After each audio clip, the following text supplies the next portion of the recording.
Hi guys, it's Vicky and Cecilia. Welcome back for today's video. Ay magre-review ako about dito. Ngayon ko lang to i-review dito, of course, dito sa YT ko. Pero, na-review ko na to doon sa TikTok ko. And, guys, dumating to nung nakaraang linggo.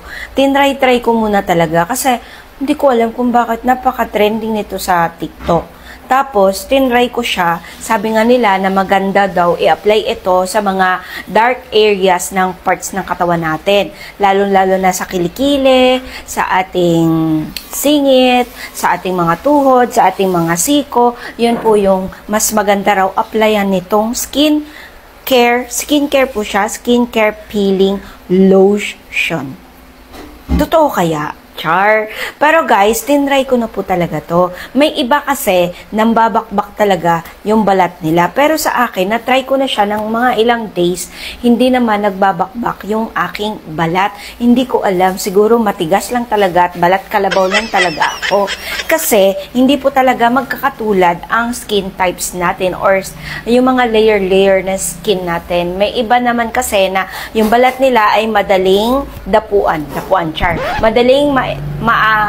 Madaling umeffect sa kanila ng kahit anong mga skincare ang kanilang gagamitin. Pero ako kasi, guys, matagal talaga dapuan. Matagal talaga umeffect sa akin yung mga yung mga beauty products. I think basta matagal talaga as in, sobrang tagal. Kaya minsan tinatry ko talaga yung mga beauty products. Tinatry ko mga 1 week, ganun, mga 1 month, bago ko i-share sa inyo. Tapos, eto nga, na-try ko na siya ng mga ilang araw. At okay naman, una ko napansin dito, napaka-moisture, napaka-lambot sa balat natin, glowing yung skin natin. And, guys, peeling lotion, pwede po itong i-apply sa buo nating katawan. Hindi lang sa mukha, hindi lang sa mga dark areas natin. Ayun. Pero, ang pinaka-problema ko lang po talaga, alam nyo guys, yung aking leeg. Napakalinis ko, pero yung leeg ko, hindi ko talaga maintindihan kung bakit ganyan. Sa nakikita nyo naman, pero hindi ako nahihiya. Hindi ako nahihiyang ipakita sa inyo. Pero sa personal naman, hindi naman ganyan. Pero tignan nyo, sa nakikita nyo, hindi ko alam kung bakit ganyan. Ang sabi nila, kapag medyo may maitim-itim daw sa leeg, ay may problem daw sa liver. Huy, wag naman, diba? So, ayan siya. May, may patchi-patchi na may ibang parts na maitim. Pero, tignan nyo naman guys, ayan, sa aking medyo maitim-itim talaga at umitim talaga ako ngayon kasi alam niyo na, napakainit at hindi naman tayong tatakot magbilad sa araw. And talaga naman, gumagala din. Oo, gumagala din person. Kaya umiitim-itim talaga tayo dahil syempre hindi naman yan ang tunay nating kulay. Kasi maitim po talaga tayo at bumabalik talaga sa tamang kulay. So ayan na siya guys. Dito na tayo, bumalik na tayo sa peeling lotion na ito. And this is exfoliant. Exfoliant po siya guys, refine, reveal. Natatanggal nito yung mga dead skin natin. So, kapag maputi ka at umitim ka lang sa pagbibilad mo sa araw, ibabalik niya nito ang kulay mo. Ang ganda ng kulay mo. Char.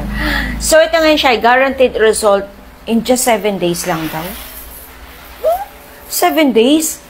Ay, magbibilang ako ng 7 days pag hindi ako pumuti. Char.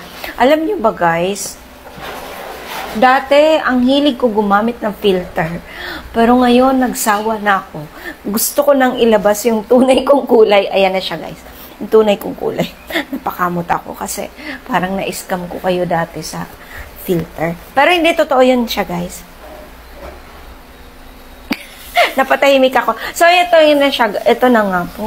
Dito na tayo. Bumalik na tayo dito sa, sa peeling lotion na ito. Peeling lotion. The best to i-apply sa mga kilikiling maitim. Oo. Talagang as in moisture at hindi mo na rin kailangan mag-deodorant kasi nakakatanggal po siya ng amoy ng kilikili. Yes. Na-try ko kasi yun. May amoy kasi kilikili ko. And then, hindi na ako nag-apply nung deodorant ko na from Dermstrata Oats. So, ayan na siya guys. This is 100 ml lang. 100 ml lang siya guys. Tapos, syempre, mabibili nyo to sa TikTok shop ko. Saan pa nga ba? doon kayo bumili. Dahil syempre, kapag nakakapanood kayo sa akin, kapag gusto nyo bumili, bumili kayo doon. And then, eto na, papakita ko na sa inyo, tagal ko ipakita noon, dami ko pang daldal, baka magagalit na naman yung iba dyan. Pinapalaki ko yung butas ng ilong ko. Ayan siya guys, ganito yung itsura niya. Kulay dilaw talaga ang laman niya. O, diba? And then, tapos, syempre, apply natin dito. Ganyan siya kapag in-apply. Akala nyo bumubula, pero hindi po yan. I-absorb po yan ng balat natin. Diba? Natutuwa ako dito kasi napaka-moisture nito sa balat natin. Ayan kulay dilaw. Tapos, mild lang yung amoy niya. Mild lang yung amoy niya, guys. Applyan natin yung... Sa totoo lang, parang ayaw na matanggal yung yung pilat ko ng eczema. Pero, sobrang liit niya na lang. Ayan, ganyan siya, guys. OMG. Ayan. Yung amoy niya, sakto lang. Hindi siya masyadong mabango. Ayan. Pag na-absorb na siya ng skin nyo, gano'n na siya. Ayan. Char. Nung una, nagtataka din ako. Sabi ko, ba't ganun? Parang napaka-trending naman itong peeling lotion doon sa TikTok. Sabi ko, matry ko nga. Tapos, ayun nga, tinry ko. After ko, guys, 2 beses nito i-apply sa katawan nyo. Or 3 beses, pwede naman. At walang-wala kayong mararamdaman kapag nag-a-apply kayo nito. Kasi may iba nangangate, may iba na Di ba pag nag-apply kayo ng mga products, may ibang products nangangate talaga tayo. Pero ito hindi po siya. As in, wala kang mararamdaman, lightweight lang, non-sticky, basta lightweight lang. Alam niyo yun, parang wala kang in-apply. Nag-apply ka, pero parang wala kang nararamdamang in-apply mo. Kasi, napaka-moisture niyan, guys. Oo. Tapos, hindi po mambabakwak yung balat natin dito. As in, magtataka ka na lang, hala, natanggal yung mga dead skin ko. Hala, natanggal yung mga mabababaw na scars. Hala, natanggal yung, yung mga light scars mo lang. And then, yung mga itim-itim, patsi-patsi sa balat ninyo, matatanggal po siya.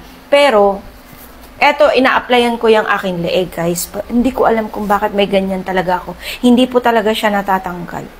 Tignan nyo. As in, kung ano-ano ng mga ina-apply ko dyan. At napa-check up ko na din yan sa sa skincare. Basta sa derma, napatignan ko na din yan. Tinuro ako, magpa-check up daw ako sa, yung parang sa ibang doktor, ganun. Inano ako. Kasi, wala daw silang idea about dyan. Kasi, baka may problem daw ako. Huwag naman. Baka may problem daw ako sa ibang parts ng katawan ko. So, ayan. Ganyan lang siya. Hindi po ako marumi, ha? So, ayan lang. This is peeling lotion from skincare. Kung gusto nyo naman. Ano lang siya, parang amoy mangga or parang amoy mangga. So, ayan siya guys. Kung gusto nyong bumili nito, ay pumunta na lang kayo doon sa TikTok shop ko sa Celia Sase. So, ayan. Maraming salamat. Bye!